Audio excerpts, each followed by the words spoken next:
Hi, this is Reese with Research, and today we're going to learn how you can use your kinematic equations to solve free fall motion questions. Free fall motion is when the object is accelerating due to gravity.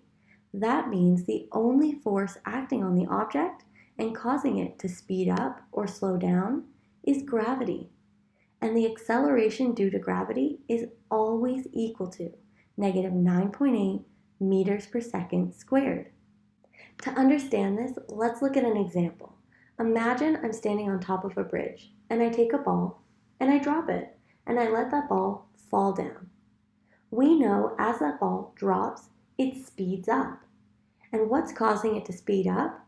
Well, gravity. Gravity is pushing down on that ball. And if we forget about air resistance, then the only force acting on that ball is gravity. So gravity is causing that ball to accelerate.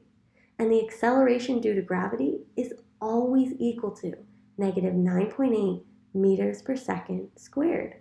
So that ball is in free fall motion because the only force acting on it is gravity.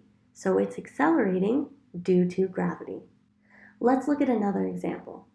Imagine I have a ball again, and I throw it up into the air and let it drop back down. That ball is in free fall motion, because the second it leaves my hand, the only force acting on it is gravity. Both those examples describe free fall motion. Now, how do we use the kinematic equations to answer free fall motion questions? Well, what I just told you is that the acceleration for free fall motion is always equal to negative 9.8 meters per second squared. That means when you're using your kinematic equations and you need to input the A acceleration value, you will always use negative 9.8 meters per second squared because that's the acceleration due to gravity.